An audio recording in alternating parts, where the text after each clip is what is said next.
दोस्तों नमस्कार। मैं केपी सिंह, आप देख रहे हैं अपना चहेता न्यूज़ चैनल पीपल में। जैसा कि अधिकांश लोग जानते हैं, राष्ट्रीय स्वयंसेवक संघ की छवि शुरुआत में तिरस्कृत संगठन की रही है। देश आज़ादी के बाद में भले ही आज़ादी हमें एक विभाजन की त्रासदी के बीच में मिली हो, लेकिन इसके बावजूद भी शुरू में एक माहौल, एक ऐसा जो देश का नेतृत्व कर रहे थे उनके द्वारा ऐसा माहौल बनाया गया था जिससे लोगों की भावना ये थी कि हम एक विभिन्न धार्मिक समुदायों के बीच में एक भाईचारे के संबंध की एक संस्कृति को विकसित करेंगे और एक जो है एक बड़े सामंजस्यपूर्ण एक उदार राष्ट्र के रूप में नए हिंदुस्तान को खड़ा करेंगे। तो ये मिल संघ की जो आइडियोलॉजी है वो उससे मेल नहीं खाती थी, लेकिन संघ को साथ में ये भी था कि वो हिंदुत्व के मामले में हिंदू महासभा की तरह अतिवाद की तरफ नहीं जाना चाहती थी। वो इसलिए हिंदू महासभा से उसने दूरी बना रखी थी। संघ ये चाहता था कि उसको ये तो माना जाए कि उसके मुताबिक इतिहास में हिंदुओं के साथ जो अन्याय हुआ है उस अन्याय की गुंजाइश आगे न रह पाए, ऐसी वो व्यवस्था, ऐसी स्थितियाँ बनाने के लिए कवायद करे और साथ साथ में ये भी है कि भाईचारे के माहौल को भी खराब ना होने दे। तो संघ इन सब चीज़ों को इस तरीके का एक कल्पना लेके, इस तरीके की अवधारणा लेके काम करने के लिए निकला था। लेकिन फिर भी संघ को जो मुख्य धारा की राजनीति है वो एक सांप्रदायिक संगठन करार दिए हुए थी। इसलिए संघ को ये लगता था, संघ को पहला काम ये लगता था कि किसी तरीके से हमें हमारे बारे में ये धारणा ख़त्म हो और हमें सबकी स्वीकृति मिले, सबके बीच में हमारी जो है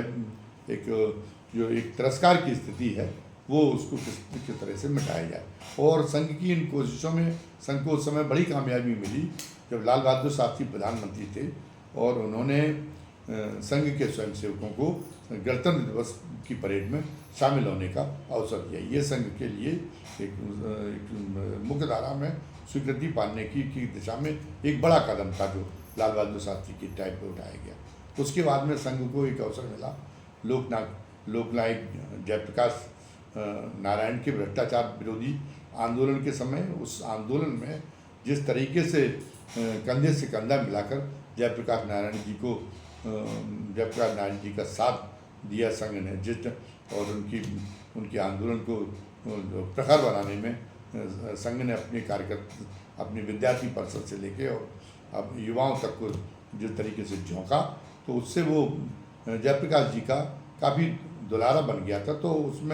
उसमें भी संघ को अपनी छवि सुधारने में काफ़ी बड़ी मदद मिली। उसके बाद में फिर उसके लिए एक और मौका आया जब विश्वनाथ प्रताप सिंह ने बोफोर्स दलाली मामले को लेकर और तत्कालीन राजीव गांधी सरकार से बाहर आ गए और उसके बाद में उन्होंने राजीव गांधी सरकार के खिलाफ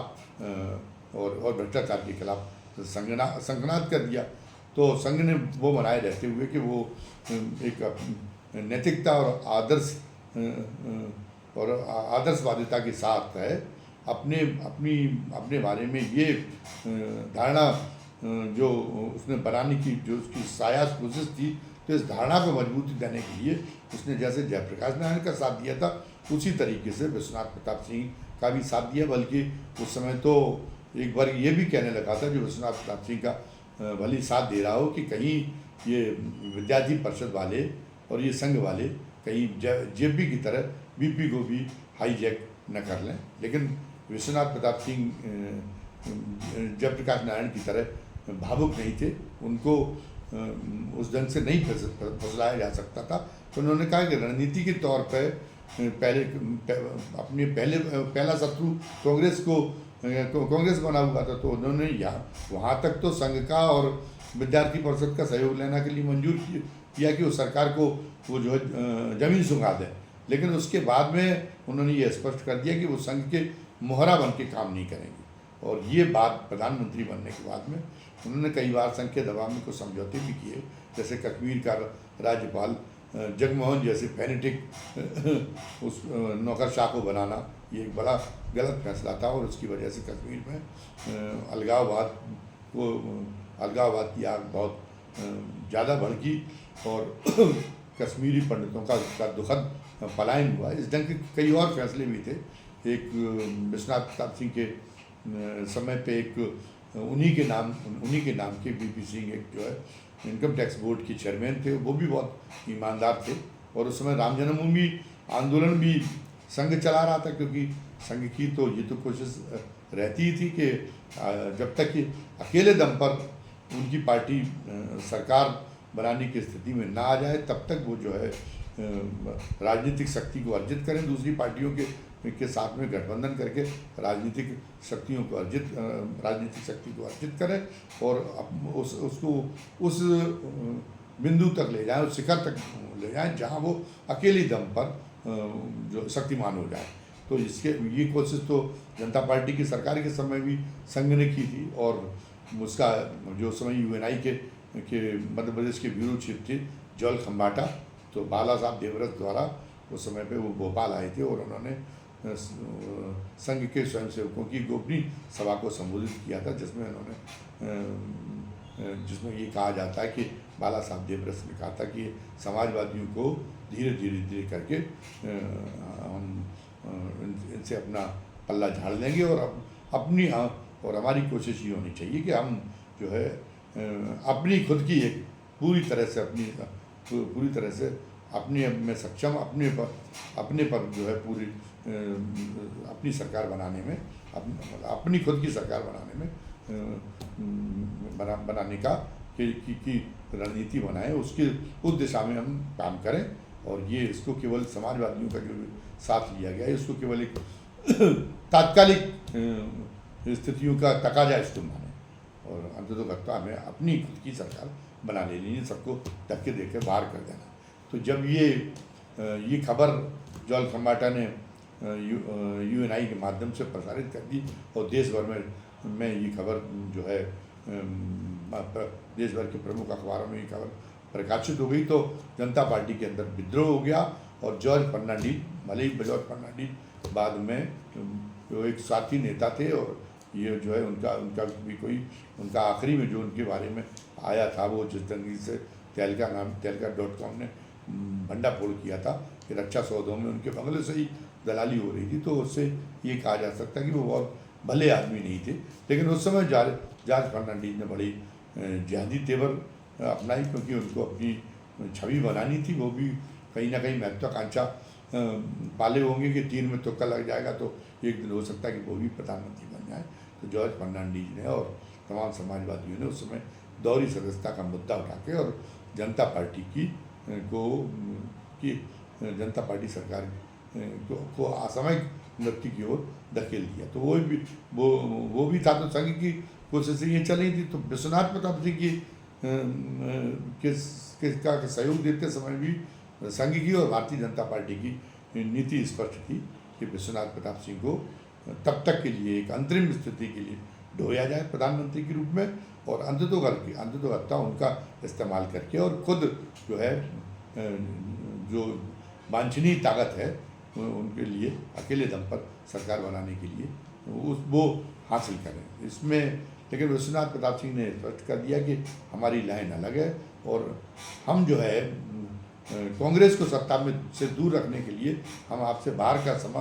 से समर्थन तक लेंगे, लेकिन हम आपकी नीतियों और कार्यक्रमों से और आपकी नीयत से हम सहमत नहीं है और उनको जो है हम किसी भी तरह पर उनका अंश मात्र भी उनको लागू नहीं होने देंगे। तो ये जो टकराव शुरू हुआ तो फिर विश्वनाथ प्रताप सिंह की सरकार भी असमय पतन के लिए अब शक्त हो गई। वो सरकार भी चली गई, लेकिन उस सरकार में कहाँ 1984 में केवल 2 सीटें मिली थी भारतीय जनता पार्टी को, जो संघ का की मान्य संतान थी, और कहाँ मतलब 1989 के चुनाव में विश्वनाथ प्रताप सिंह की छवि को बना के और वो 88-89 सीटों पर उसका स्तर पहुंच गया और उसके बाद में फिर वो लगातार आगे बढ़ती ही रही। तो विश्वनाथ प्रताप सिंह की मंशा न होते हुए भी संघ ने उनका इस्तेमाल कर लिया था और अपनी स्वीकृति का दायरा उस समय पे भी बढ़ा लिया था। अब जब तक जब मोदी युग आया संघ और भारतीय जनता पार्टी में और संघ में, तो स्थितियाँ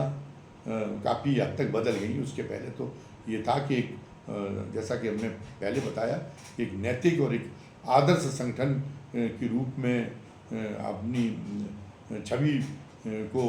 उभारने में संघ बहुत ज़्यादा प्रयत्नशील रहता था। लेकिन मोदी ने संघ को इस मामले में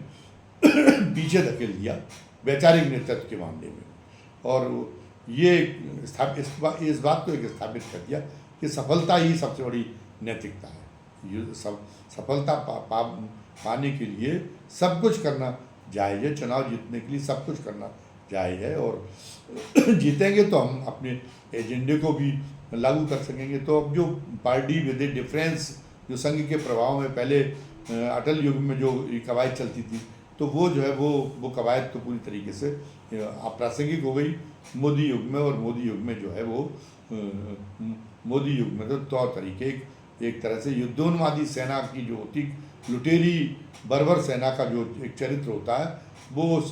वैसा कुछ चरित्र जो है उन्होंने भारतीय जनता पार्टी के अंदर वैसे कुछ चरित्र का निर्माण कर दिया। संघ के अंदर भी उन्होंने वैसे कुछ चरित्र का निर्माण कर दिया। लेकिन इसके बावजूद भी संघ की ये ललक ये बनी रही कि वो अंततोगत्वा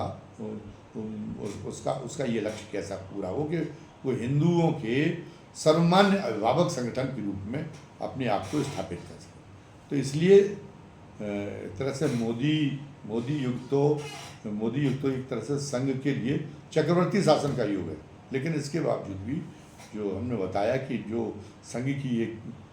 ये महत्वाकांक्षा, संघ की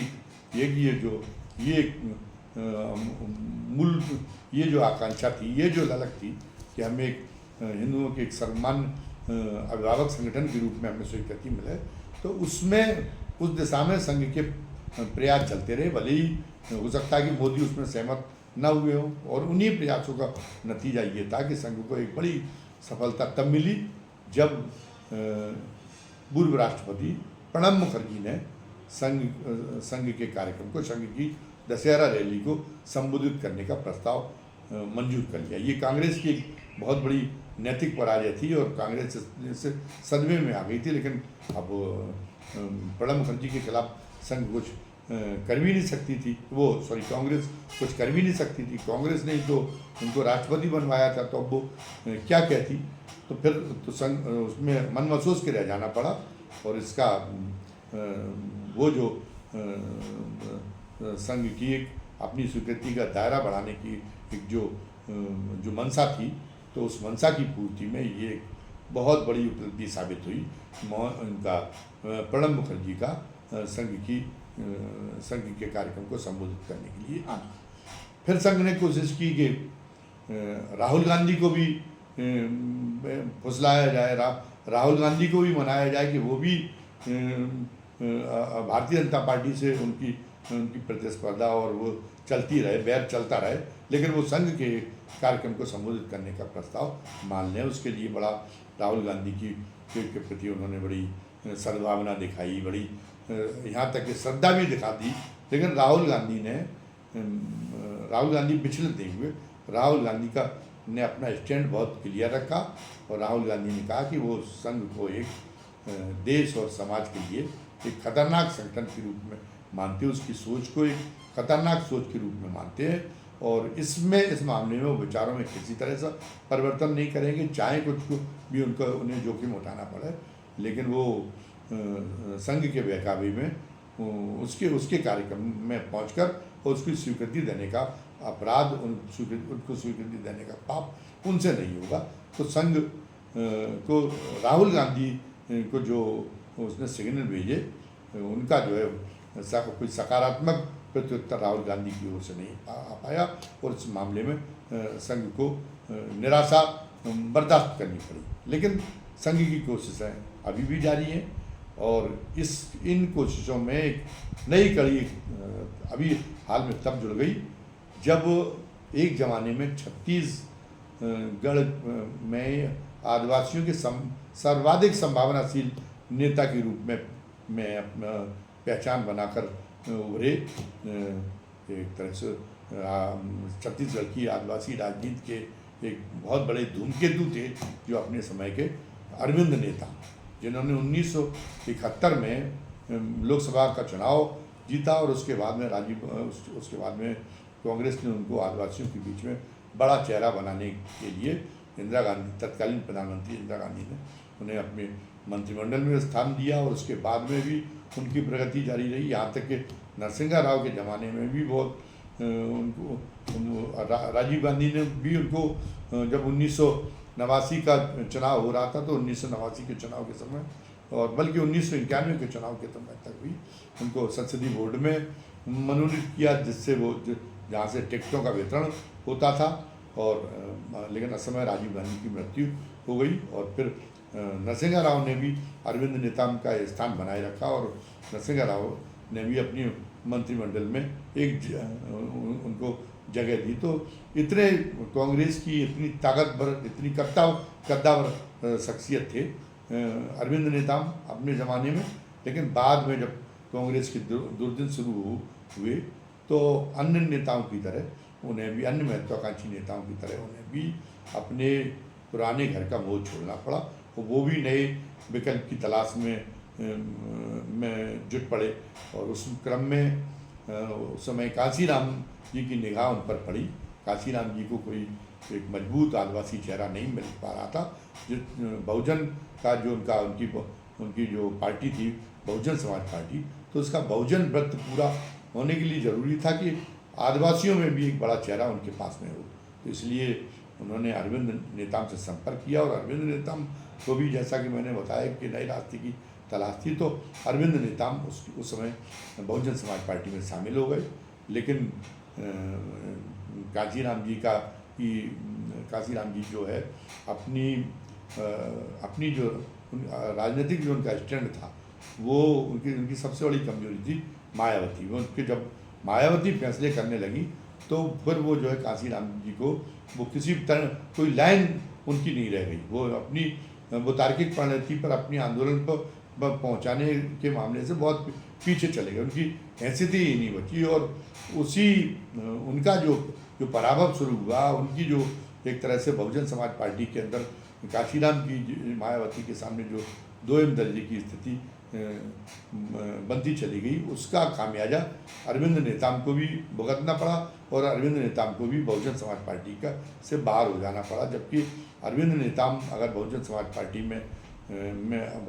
पार्टी उन्हें अगर अपने साथ बनाए रखती, मायावती अगर दूरदर्शिता और अपना विशाल हृदयता का परिचय देती और उन जैसे नेताओं को अगर बाहर नहीं करती, तो बहुजन समाज पार्टी तो अभी हो सकता है कि जो